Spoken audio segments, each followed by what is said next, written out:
Uno de los días más importantes y celebrados del pasado siglo XX fue el 8 de mayo de 1945. No fue mi cumpleaños, no soy tan mayor y no sé si alguno tiene idea de lo que pasó ese día, 8 de mayo de 1945. Al vivir en España no nos afectó mucho, pero este día finalizó la Segunda Guerra Mundial en Europa. Y una explosión de júbilo inundó las calles de las grandes ciudades como Londres, París, incluso Nueva York, al otro lado del océano, y ríos de gente se lanzaron a las calles a festejar la noticia de la rendición definitiva de las tropas alemanas y, por tanto, la victoria de los ejércitos aliados. Este hecho ponía fin a la Segunda Guerra Mundial en el continente europeo y suponía el final de sufrimiento que millones de personas habían experimentado en los años que van de 1939 a 1945. En esos años se desarrolló la mayor contienda bélica hasta el momento de la historia. Tal fue que se vieron involucrados países de diferentes continentes. Fueron movilizados más de 100 millones de militares entre ambos bandos y en esta guerra murieron entre 50 y 70 millones de personas, que era el 2,5% de la población mundial en ese tiempo. Era tan importante el hecho de que esta terrible guerra había finalizado y con ella el sufrimiento que esos años habían supuesto, donde millones de hogares fueron destruidos por los bombardeos, donde cada día se recibían cartas en las casas con la noticia del fallecimiento de algún hermano o esposo o padre, lo que causaba un gran sufrimiento a esas familias. Años llenos de privaciones, dolor y muerte, como acarrean todas las guerras, que no debe extrañarnos que al conocer esta noticia las personas se lanzaran a las calles en un estado tal de alegría que la gente, yo he visto fotos o documentales, se abrazaban unos a otros aunque no se conocieran de nada y lloraban realmente de alegría.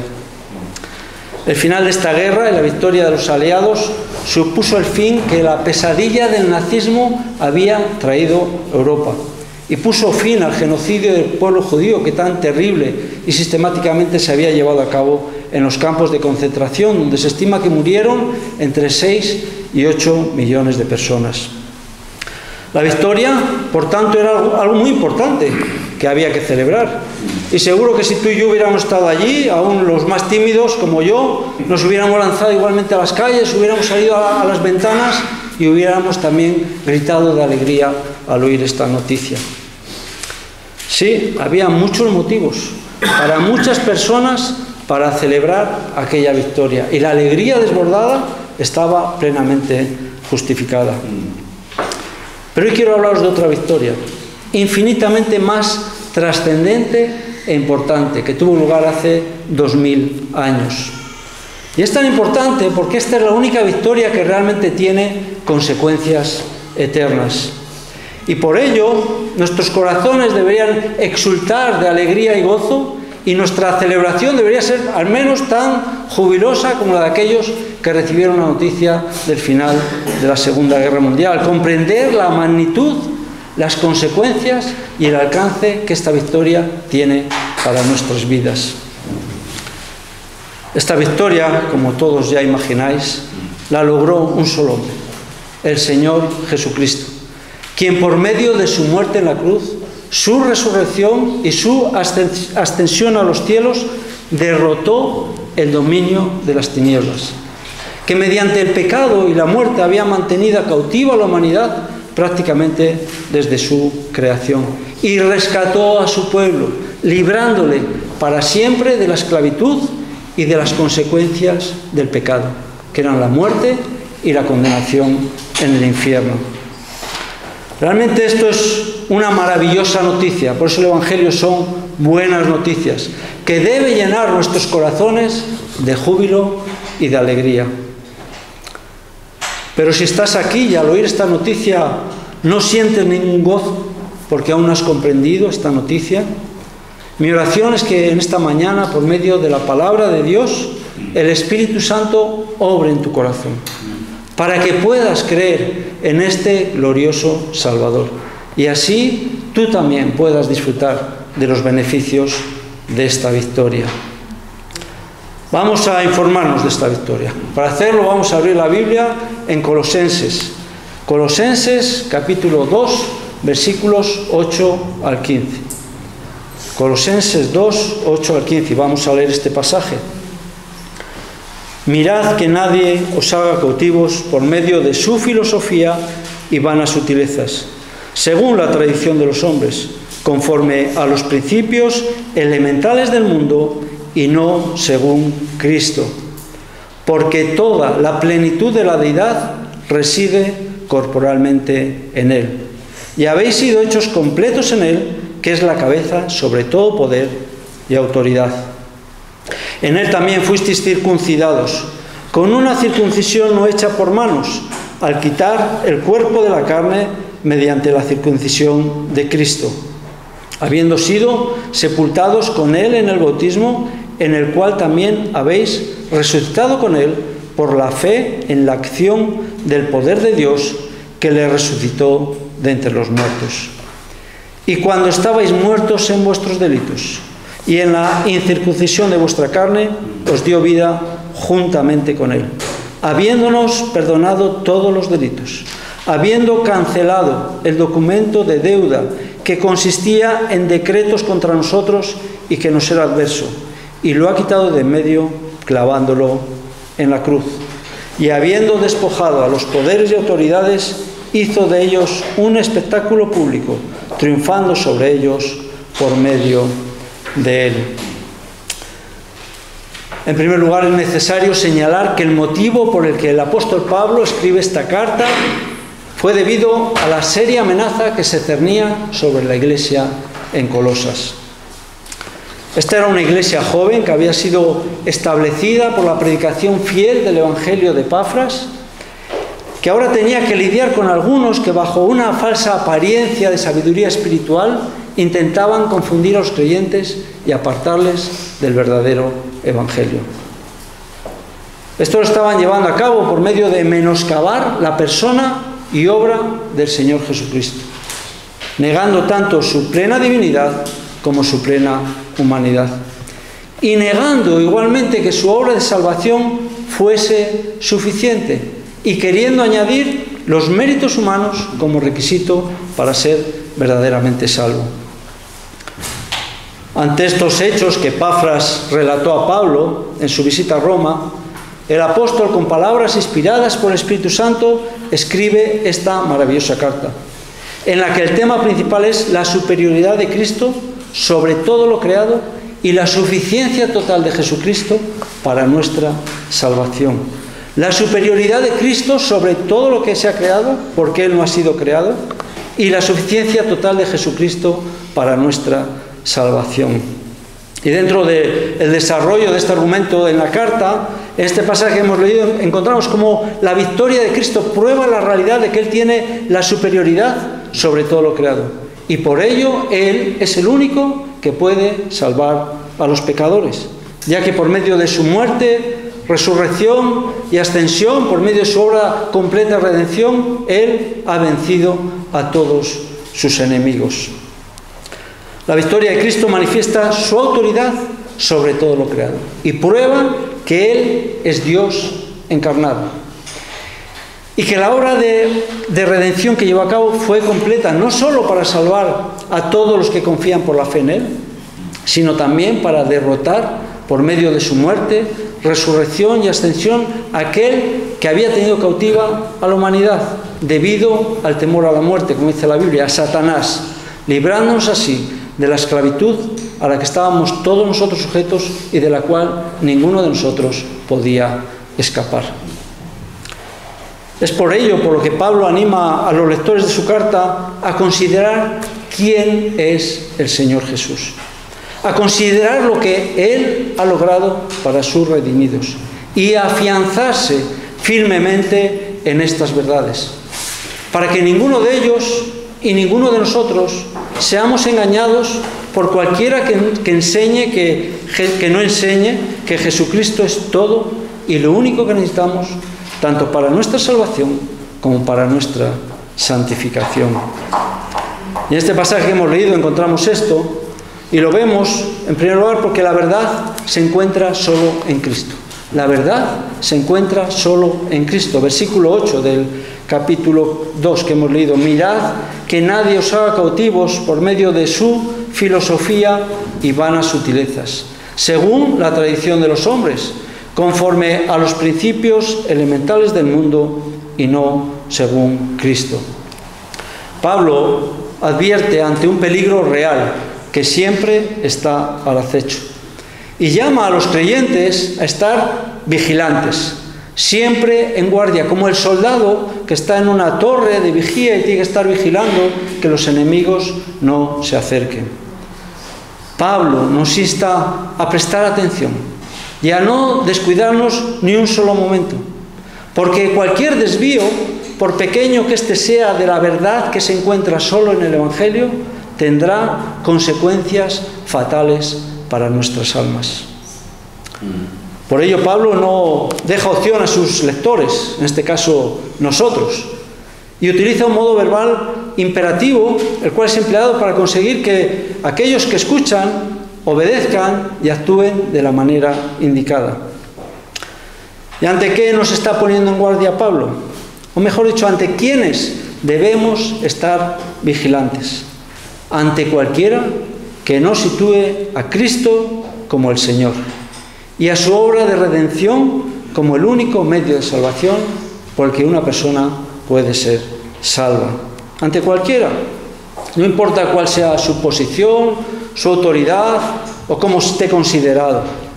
Debemos estar alertas para identificar a cualquiera que, basado en su supuesta sabiduría o en su conocimiento o en su aparente erudición, elabore y presente sofisticados y astutos argumentos tratando de explicar cuál es el propósito de la vida o cómo podemos sentirnos realizados verdaderamente o de qué manera podemos llegar a ser felices. Argumentos o filosofías que desde un punto de vista humano pueden resultar seductores, ya que están siempre muy bien adornados, o que pueden parecer atractivos porque tal vez apelan a aquello que nuestro corazón pecaminoso desea, pero que, como dice este pasaje, son vanos, vacíos, simple apariencia, porque no provienen de la revelación, de la verdad que se encuentra solo en la palabra de Dios. Son solo el resultado de la elucubración, de ponerse a pensar, de mentes humanas que, no olvidemos, están profundamente afectadas por el pecado y que confían más en su capacidad para razonar y para elaborar argumentos que en lo que la palabra de Dios enseña. Estos razonamientos y especulaciones, basados en supuestas revelaciones personales, habían llevado a algunos en Colosas a elaborar una falsa cosmovisión, en la que Cristo había sido destronado y su obra de salvación denigrada, negando tanto la verdad revelada de que Él es Dios encarnado, como que la obra de redención de Cristo es todo y lo único en lo que puede estar basada nuestra confianza para ser librados de la condenación por nuestro pecado. Y pretendían añadir una serie de requisitos que le daban valor y mérito a las buenas obras que los seres humanos podemos llevar a cabo, supuestamente, para ganar el favor de Dios. No nos suena extraño, ¿verdad? Los seres humanos, como resultado de dar la espalda a Dios y a su palabra, y para intentar encontrar un significado y un sentido a la vida, han desarrollado multitud de religiones y multitud de filosofías que tienen estos dos aspectos en común. Niegan la preeminencia de Cristo en primer lugar, bien porque se nos enseña que hay otros mediadores, ¿verdad? Vivimos en un contexto católico y esto lo conocemos todos. Hay otros mediadores, otras personas que nos pueden acercar a Dios y Cristo no es el único. O bien que es un Dios menor, como enseñan los testigos de Jehová o los mormones. O que es un profeta, un gurú, como enseñan o como creen los musulmanes y las religiones orientales. O lo que quizá más en boga está ahora, que fue un simple hombre con buenas intenciones, que procuró hacer el bien, pero que no es nada más que un hombre. Y no solo niegan la preeminencia de Cristo, todos estos argumentos que han desarrollado los hombres. Igualmente niegan la suficiencia de su obra de redención. Y establecen, y todas las religiones tienen esto en común, que necesita ser completada por lo que el ser humano puede hacer, por nuestros méritos. Y esto es algo que tienen en común todas las religiones y filosofías que no provienen de la verdad que está revelada en la palabra de Dios. Y son el resultado solo de la sabiduría humana, del pensamiento humano, y no proceden de la palabra de Dios. Por ello, cualquiera que rechaza la verdad que Dios ha revelado en su palabra acerca de Cristo y sigue seducido o sigue bajo el poder de cualquier idea filosófica o religiosa inventada por los hombres, dice la Biblia de Dios que está cautivo. Es lo que nos dice este pasaje: está cautivo y sigue bajo el dominio de las tinieblas. Porque está desviado del único camino correcto, que es el Señor Jesucristo. Y no ha aceptado al único en quien Dios ha establecido que está la verdad, que es en su Hijo amado.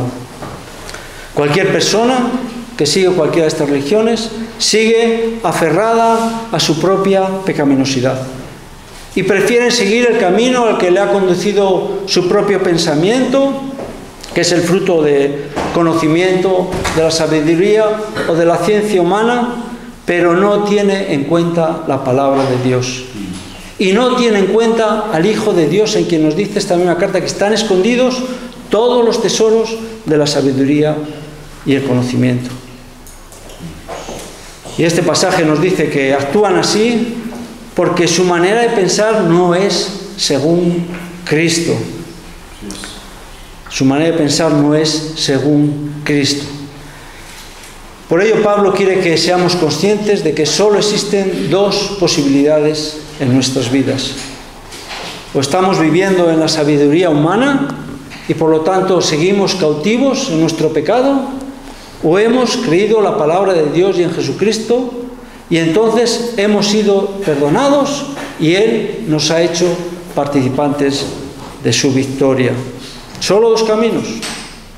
Y la palabra de Dios nos advierte acerca de esto. Dice Proverbios 14:12: hay camino que al hombre le parece derecho, pero el final es camino de muerte, ¿verdad? Sabéis este versículo. Solo en Cristo se encuentra la verdad. Y debemos tener esta convicción firme: solo en Cristo se encuentra la verdad. Por tanto, estemos vigilantes, como nos insta el apóstol, ante cualquiera que intente apartarnos de la verdad que se encuentra solo en Cristo. Seamos como los judíos que reconstruían la muralla de Jerusalén en tiempos de Nehemías, y ante la amenaza del enemigo que estaba tratando de disuadirles de que no siguieran con la obra, se mantuvieron en su tarea, pero vigilantes. Y nos dice Nehemías 4:17: los que reedificaban la muralla y los que llevaban cargas, llevaban la carga en una mano, trabajando en la otra, y en la otra empuñaban un arma. Esta es la actitud a la que somos llamados, a vigilar y a armarnos, no con un arma física, sino con la verdad del Evangelio, para no ser sorprendidos y seducidos por los que presentan enseñanzas que no son conforme a la palabra de Dios y no son según Cristo. Este pasaje nos muestra en primer lugar que la verdad se encuentra solo en Cristo, pero nos enseña más cosas. Nos enseña que la plenitud se encuentra solo en Cristo. La plenitud se encuentra solo en Cristo. Versículos 9 y 10, vamos a volver a leerlo. Porque toda la plenitud de la deidad reside corporalmente en Él, y habéis sido hechos completos en Él, que es la cabeza sobre todo poder y autoridad.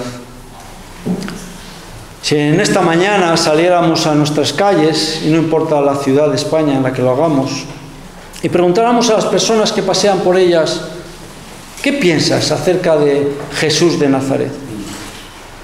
¿Sabéis lo que nos responderían? Sí, ¿verdad? Muchos de ellos nos dirían: bueno, Jesús fue un mártir. Otros nos dirían: bueno, Jesús fue un revolucionario. O otros nos dirían, especialmente hippies, aunque ya no está muy de moda: bueno, Jesús fue alguien que enseñó que todas las personas debíamos amarnos. Pero ¿sabéis lo que es casi imposible que nos contestaran? Porque los que lo pueden contestar así están aquí. Que Jesús es el Hijo de Dios encarnado. Jesús es Dios hecho hombre. Y de hecho la mayoría de las personas no tienen problemas con la figura histórica de Jesús. Y aceptan que en un momento de la historia un hombre llamado Jesús recorrió los caminos polvorientos de Palestina, practicó el bien con todos los que le rodeaban y murió crucificado como víctima por haberse opuesto al poder religioso y político de su época. Esto es algo que la mayoría de la gente acepta sin ningún problema. Pero ¿sabéis qué? Tropiezan y no pueden aceptar que ese mismo Jesús, al que ellos ven como un simple hombre, sea el eterno Hijo de Dios, el motivo de todo lo creado. Dice la Biblia, fuimos creados por Él y para Él, a quien su Padre ha designado heredero de todo cuanto existe o existirá, quien posee todos y cada uno de los atributos que solo le pertenecen a Dios, y que Él es el único Señor y Salvador, títulos que solo pueden ser atribuidos a Dios.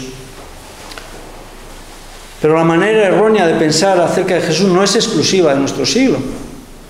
Fue así en tiempos de Jesús. Todos conocemos los evangelios y vemos en ellos cómo los líderes religiosos le acusaron de blasfemar y trataron repetidamente de matarle porque en sus enseñanzas Él manifestó su autoridad divina, manifestó su poder para perdonar pecados, habló de que Él existía eternamente,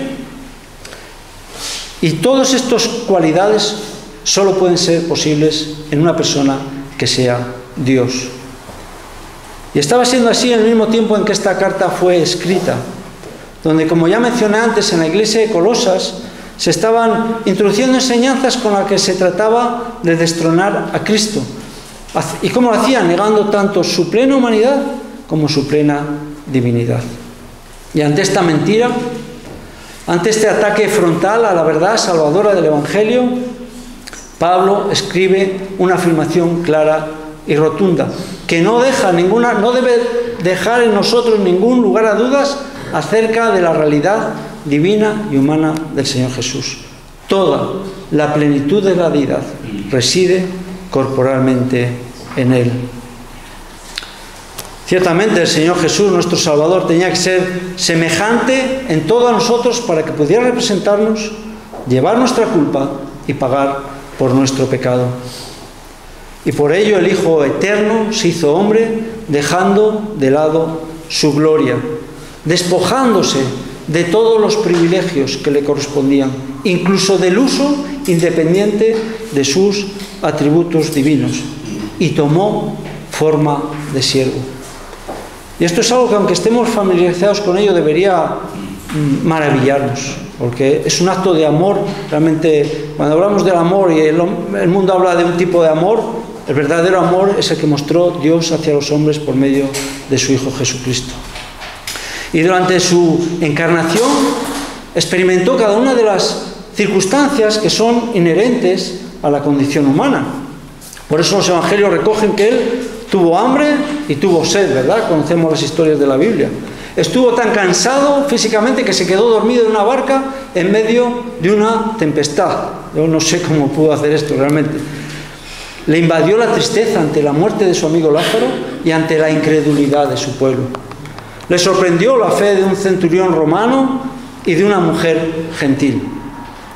Padeció la carga emocional de la soledad, el abandono y la traición de aquellos que se llamaban sus amigos.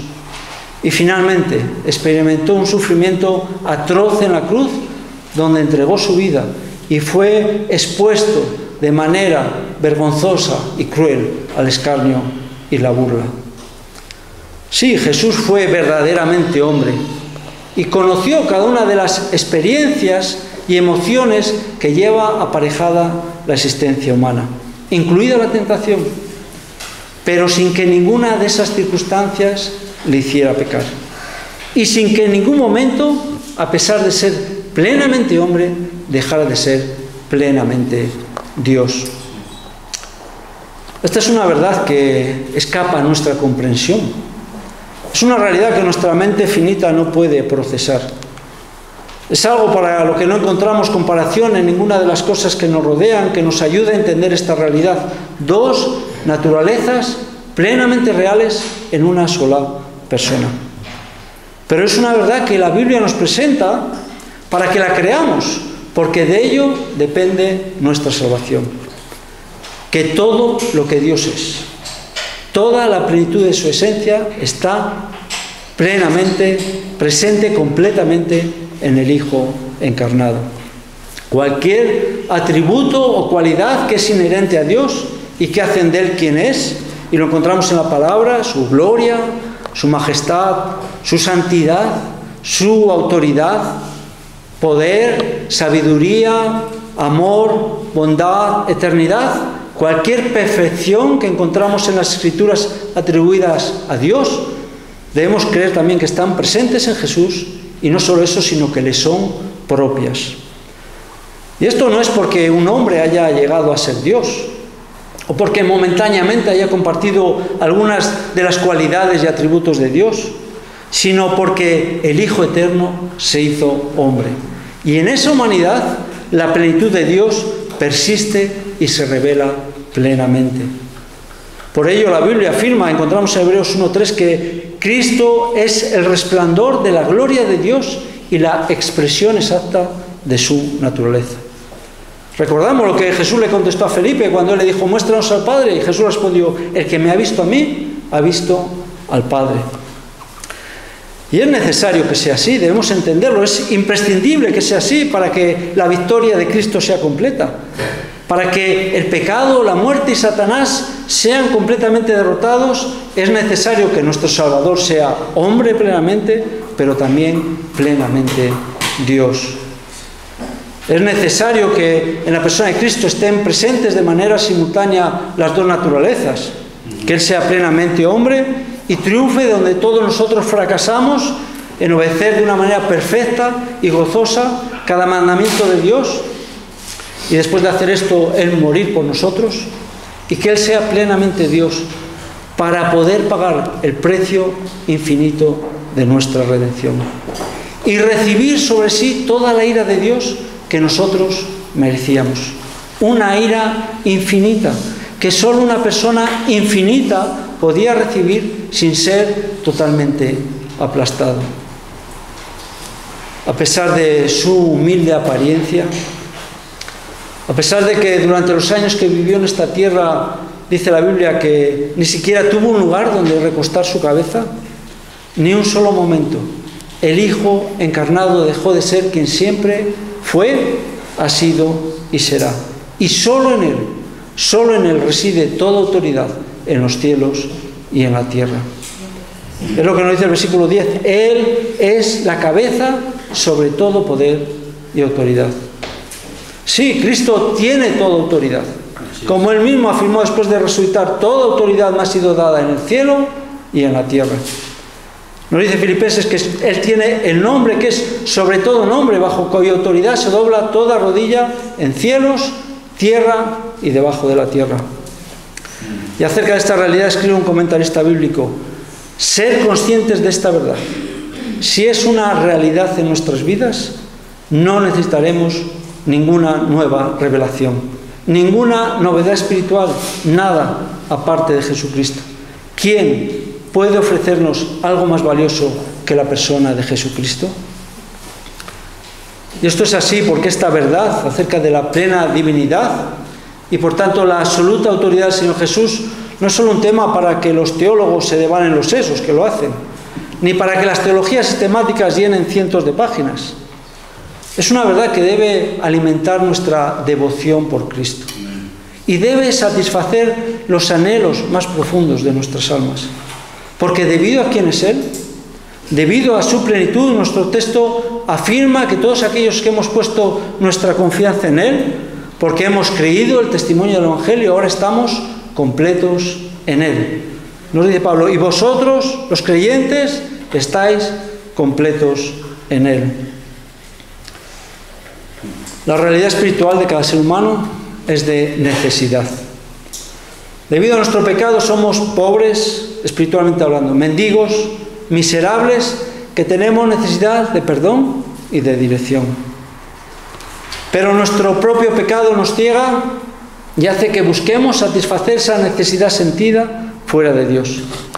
Y por ello corremos infatigablemente detrás de placeres pecaminosos y temporales que este mundo nos ofrece, y al hacerlo experimentamos continuamente desilusión e insatisfacción, debido a que nada que no sea Dios, por quien fuimos creados y para quien fuimos creados, puede satisfacer nuestras almas sedientas.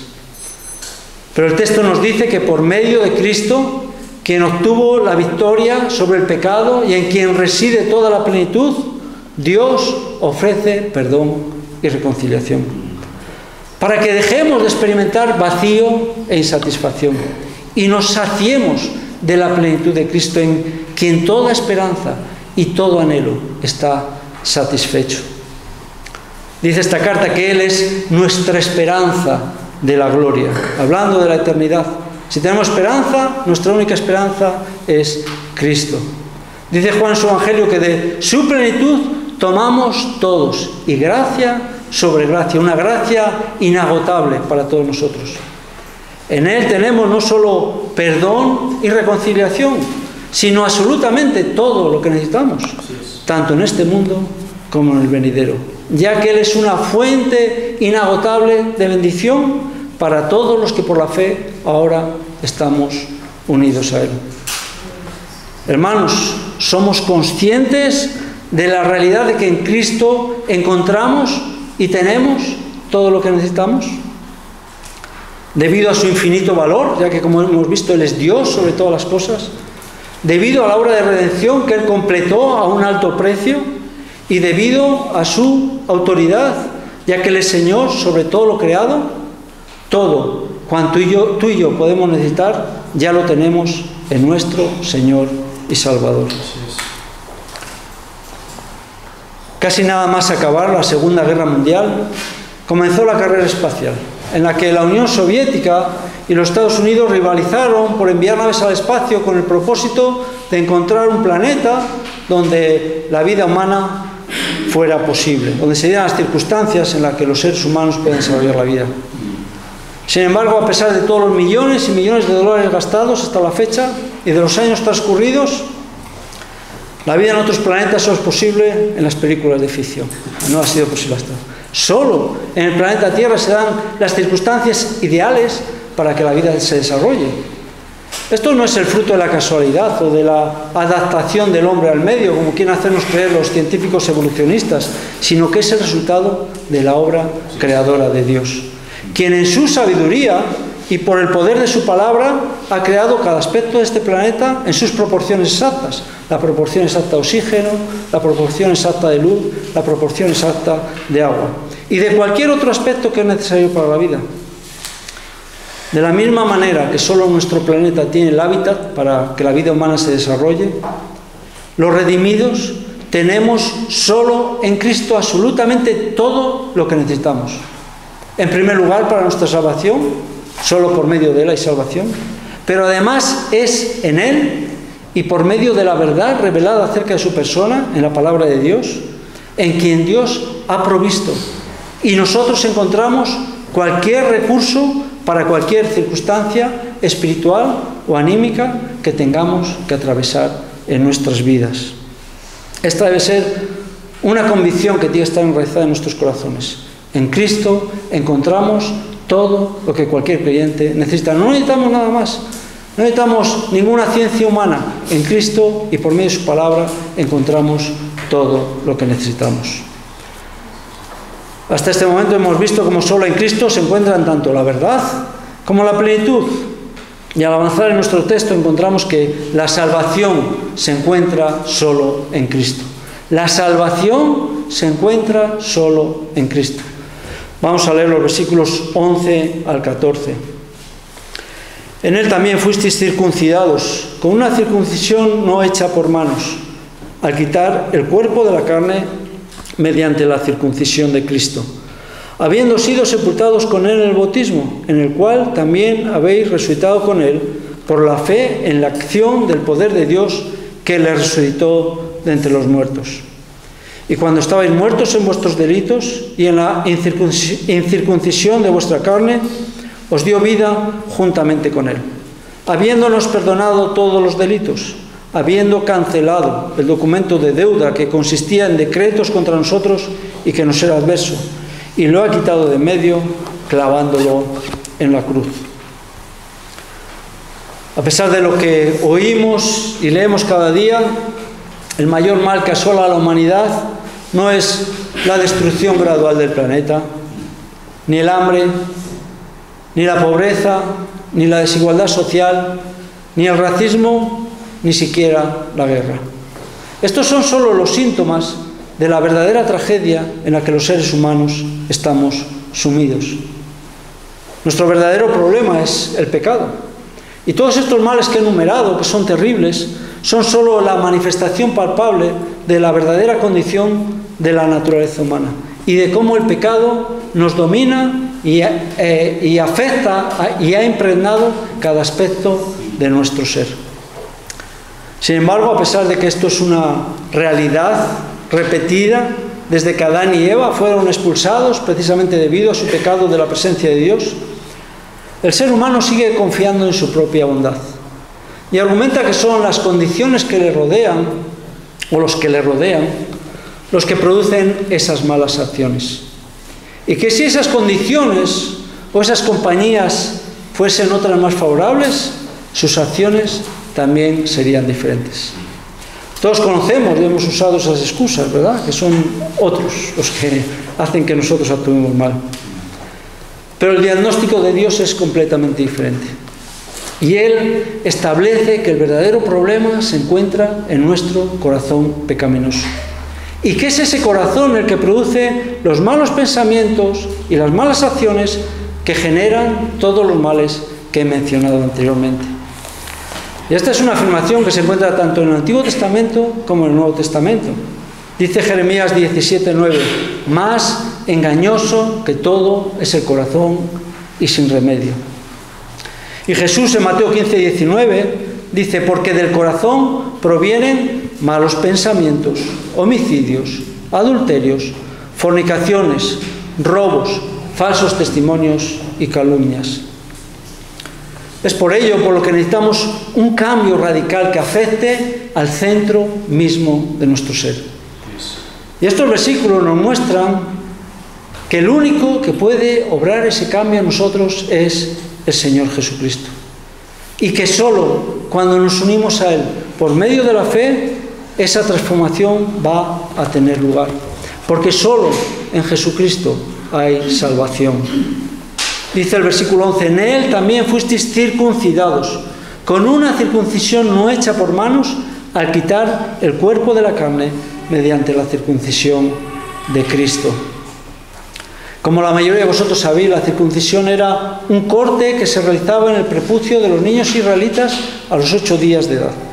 Y era la señal distintiva de que pertenecían al pueblo que tenía un pacto con Dios. Era la señal de que ellos eran los descendientes de Abraham, quien había creído a Dios y a quien esa fe se le había contado como justicia. Pero ese corte era asimismo un recordatorio de que el ser humano nace pecador y que la santidad de Dios exige que el pecado sea quitado para poder tener una relación con Él. La nación de Israel olvidó esto y puso el énfasis en el rito. Y olvidó que en lo que Dios está interesado era en que fuesen conscientes de la necesidad que tenían de un nuevo corazón para ser liberados de su pecaminosidad.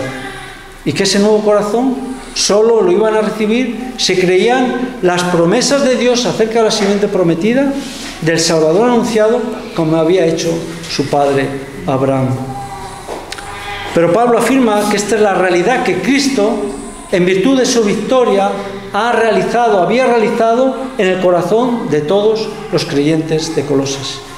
Y que esto es igualmente real en todos aquellos que creen por la fe en Cristo y confían en sus promesas.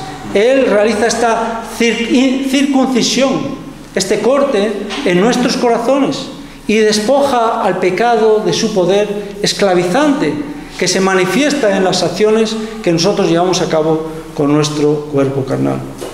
Y Él lo hace dándonos un nuevo corazón, que permite que amemos a Dios y al mismo tiempo permite que dejemos de amar nuestro pecado.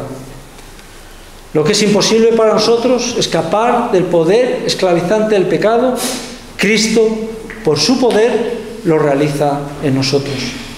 Y nos da una nueva naturaleza que ya no está bajo el dominio del pecado y que por lo tanto es capaz de resistir y vencer en la lucha contra el pecado. Esta regeneración, que es de lo que está hablando este texto, esta nueva naturaleza que Cristo produce, es lo que manifestamos al bautizarnos. Al bautizarnos nos identificamos con la muerte y con la resurrección de nuestro Salvador. Y estamos manifestando al mundo que nuestra unión con Cristo, una unión que, como todos vosotros sabéis, no la realiza el agua, sino que la ha realizado ya el Espíritu Santo, nuestra vieja naturaleza pecaminosa que nos dominaba y nos esclavizaba, fue llevada con Cristo al sepulcro. ¿Y sabéis qué? Quedó allí, abandonada e impotente como los lienzos que habían envuelto el cuerpo de Jesús y que encontraron cuando fueron a visitar la tumba vacía.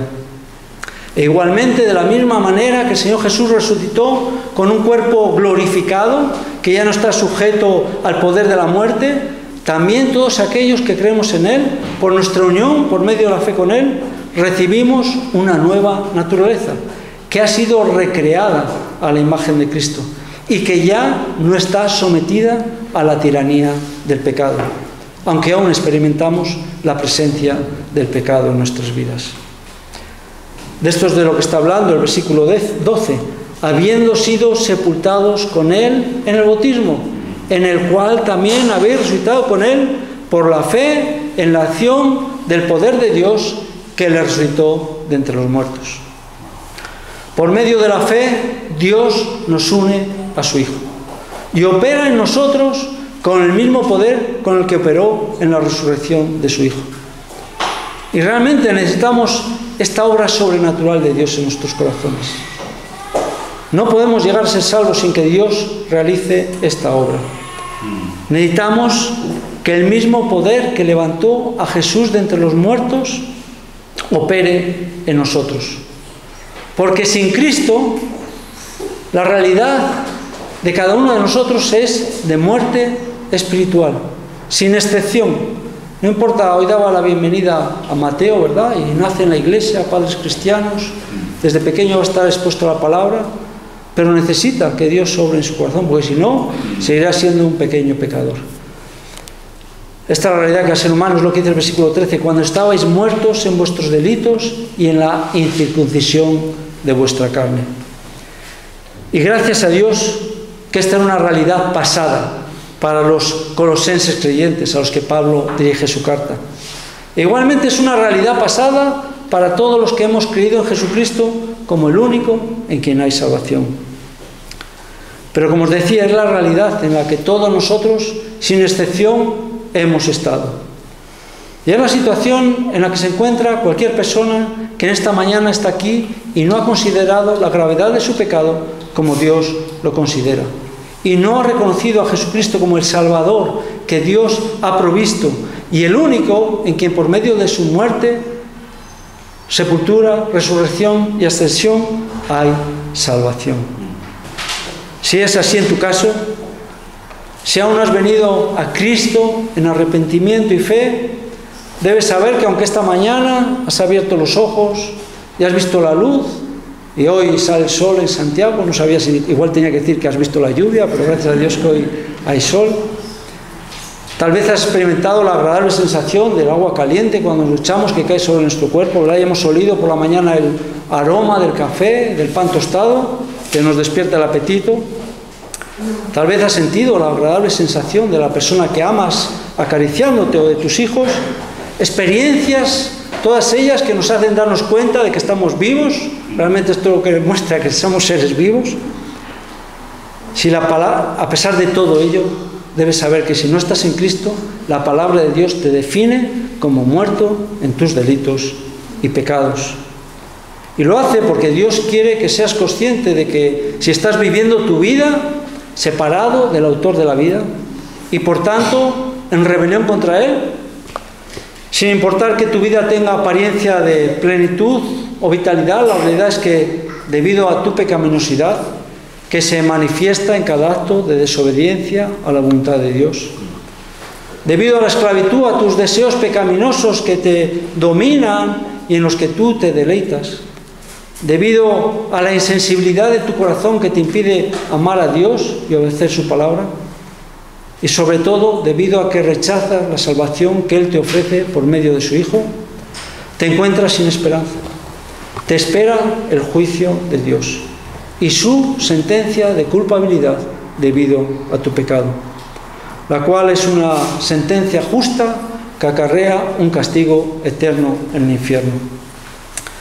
Pero existe esperanza para ti, como la hubo para los colosenses que estaban antes en sus delitos y pecados, y como la hubo para todos los que hemos puesto nuestra fe en Jesucristo.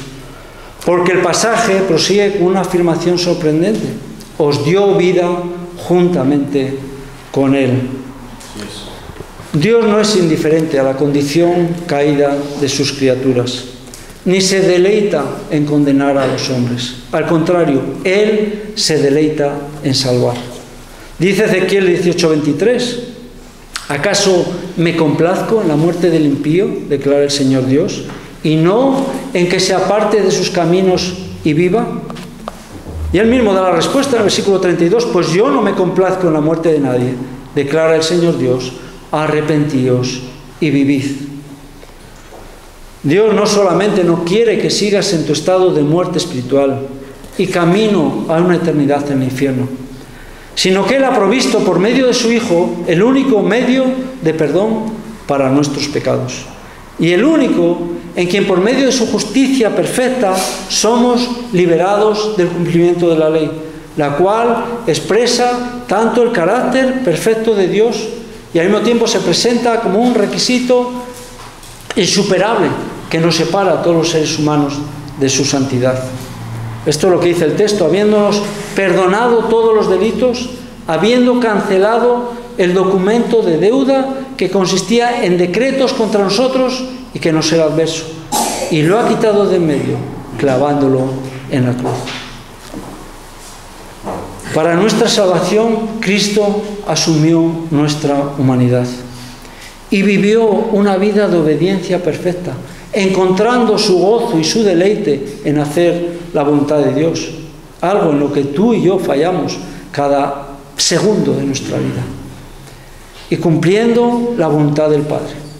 Y para pagar el precio de nuestros pecados, murió en la cruz, donde recibió el castigo que nosotros merecíamos y que la ley, debido a nuestra maldad, demandaba, poniendo así fin a la acusación que pesaba sobre cada uno de nosotros. Esta realidad la recoge Pablo en otra de sus cartas, muy conocido, 2 Corintios 5:21: al que no conoció pecado, le hizo pecado por nosotros, para que nosotros fuéramos hechos justicia de Dios en él. Debido a la obra de Jesucristo, debido a que Él pagó en la cruz con su vida el precio de nuestros pecados, es que Dios ahora a todos los que ponen su fe en Cristo, su confianza en Cristo, los cubre con su justicia y otorga perdón completo y cancela la deuda a todos aquellos que, reconociendo nuestro pecado, creemos las promesas de Dios y confiamos en Jesucristo como el único en quien nuestros pecados pueden ser perdonados, como el único en quien hay salvación. Hace algunos meses, seguro que todos vosotros lo recordáis, se conoció la noticia de que un barco gallego había naufragado en las aguas de Terranova, ¿verdad? Recordáis esta noticia todos. Y que 21 miembros de su tripulación de 24 habían muerto o desaparecido. Solo 3 de ellos se salvaron. Pero pocos días después se supo que el que había sido jefe de máquinas en ese barco durante mucho tiempo también se había salvado porque no estaba en el barco. Hacía menos de un mes que, escuchando el consejo de su familia que le rogaba que cambiara de barco, ya que éste siempre faneaba en las aguas más peligrosas y donde las corrientes eran más fuertes, poniendo así en peligro la seguridad de la tripulación. Él, escuchando este consejo, había decidido dejar ese barco y embarcarse en otro que navegaba por aguas mucho más tranquilas, y eso le salvó la vida. En esta mañana te ruego que escuches la voz de Dios, llena de misericordia y gracia, que te advierte del estado de perdición en el que te encuentras si no has creído en Cristo. ¿Para qué? Para que rechaces tu pecado, para que abandones tu pecado y entregues tu vida a Cristo. Vengas en arrepentimiento y fe a la cruz y confíes en que solo en Jesucristo hay salvación. Te ruego en esta mañana que escuches la voz de Dios. No sé cuál es tu estado espiritual, creo que la mayoría sois creyentes, pero si hay alguna persona aquí que no ha confiado en Cristo, te ruego que escuches la voz de Dios y aceptes el perdón y la vida eterna que Él ofrece a todos los que creen por la fe en su Hijo. Y acuden a la cruz donde el perfecto Hijo de Dios murió para que nosotros, pecadores, tengamos vida y nuestros pecados puedan ser perdonados. Porque solo en Jesucristo hay salvación. Llegamos al último versículo de nuestro pasaje, ya acabo. Y en él encontramos cómo la victoria es completa en Cristo. Versículo 15, la victoria es completa en Cristo. Dice el versículo 15, y habiendo despojado a los poderes y autoridades, hizo de ellos un espectáculo público, triunfando sobre ellos por medio de él. El Señor Jesucristo en la cruz no solo eliminó la deuda que acumulábamos, no solo nos ha dado perdón y nos ha unido a Él, haciéndonos participar de todas las bendiciones que Él obtuvo para los que confían en Él por la fe, sino que el Señor Jesús, con su muerte en la cruz, obtuvo la victoria completa y desarmó de todos sus argumentos a nuestro acusador, a Satanás. Hasta la muerte de Cristo, Satanás podía acusar y acusaba a cada ser humano delante de Dios, mostrando en cómo fallaban una y otra vez en obedecer la voluntad de Dios. Y cómo esa desobediencia exigía que Dios, en su justicia, decretase la muerte del pecador. Pero este versículo alude a un desfile victorioso, semejante al que los ejércitos romanos hacían tras cada victoria cuando volvían del campo de batalla y entraban en la ciudad llevando desarmados y cautivos a sus enemigos. Tenemos esta idea presente, ¿verdad? Hemos visto todo películas de romanos. Porque esto precisamente es una victoria, así es la que logró Jesucristo. Por medio de su muerte en la cruz, Cristo ha despojado de su poder acusador a Satanás y le ha dejado sin argumentos con los que poder acusar a todos los que por medio de la fe han creído en Cristo como su Salvador. Esto no hace que Satanás no tenga de qué acusarnos, porque tristemente debemos reconocer que cada día fallamos en amar y obedecer a Dios con todo nuestro corazón. Pero ahora, contra cada acusación contra el creyente, Dios exhibe la obediencia perfecta de su Hijo y su muerte sustitutoria en la cruz para cubrirnos con su justicia y desarmar la acusación de nuestro enemigo. La muerte en la cruz, lugar vil y miserable, donde hombres malvados clavaron al inocente y perfecto Hijo de Dios. Muerte que Satanás y sus demonios celebraron porque creyeron haber frustrado el plan redentor de Dios.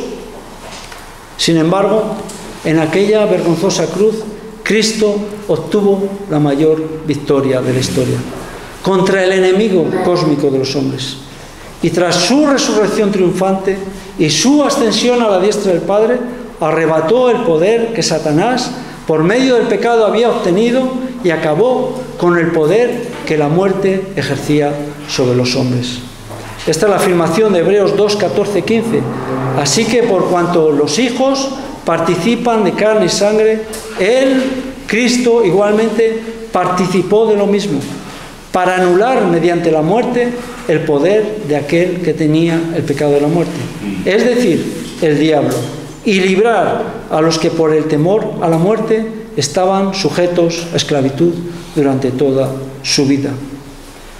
El Señor Jesucristo, por medio de su victoria, ha eliminado todo obstáculo que impedía nuestra reconciliación con Dios y nos ha cubierto con su justicia, con un vestido limpio que cubre nuestros harapos.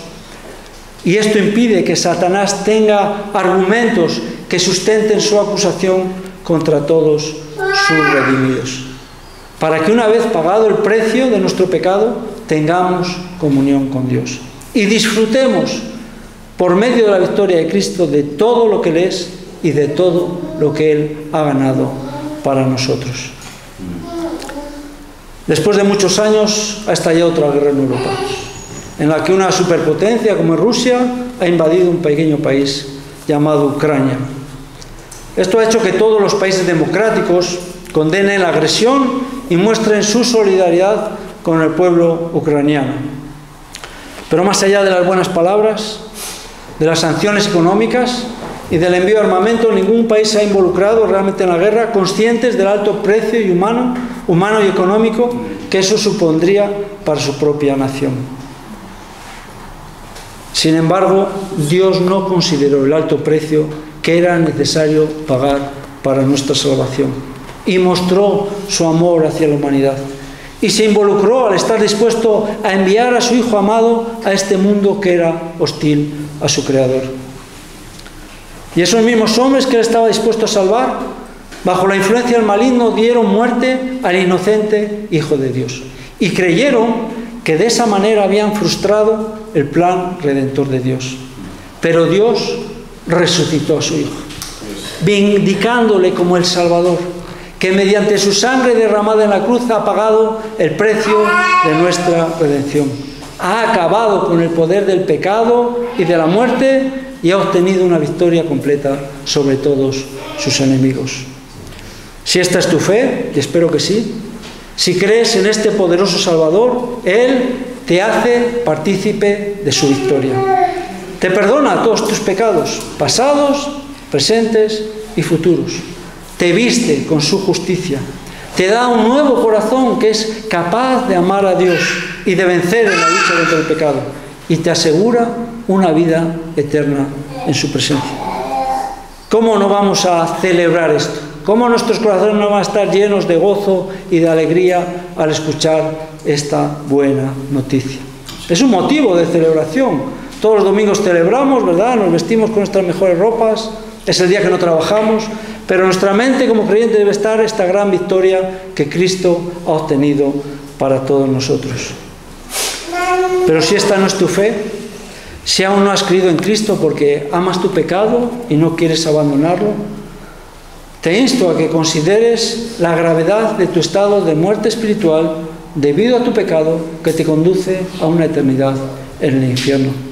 Te arrepientas de haber estado viviendo de espaldas a Dios sin querer obedecerlo y pongas tu fe en Jesucristo, el único en quien por su muerte en la cruz, su resurrección y su ascensión ha obtenido la victoria sobre el pecado y sobre la muerte.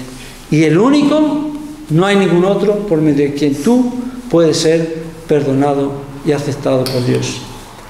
Dice la palabra de Dios, y acabo con este versículo: en ningún otro hay salvación, porque no hay otro nombre bajo el cielo dado a los hombres en el cual tú y yo podamos ser salvos.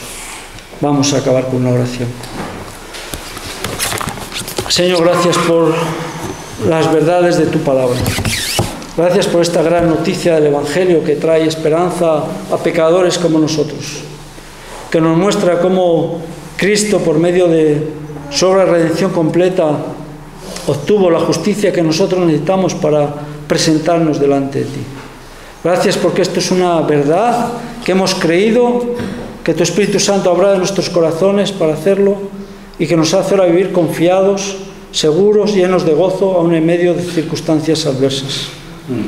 Pero, Señor, también queremos rogarte que tú obres en el corazón de aquellos que en esta mañana están aquí y aún no han creído en Cristo.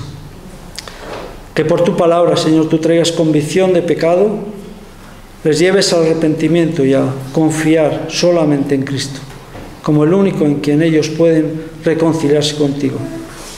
Oramos que esto sea una realidad, que tú sigas bendiciendo esta iglesia, Señor, que ellos proclamen fielmente el Evangelio. En el nombre de Jesús, amén.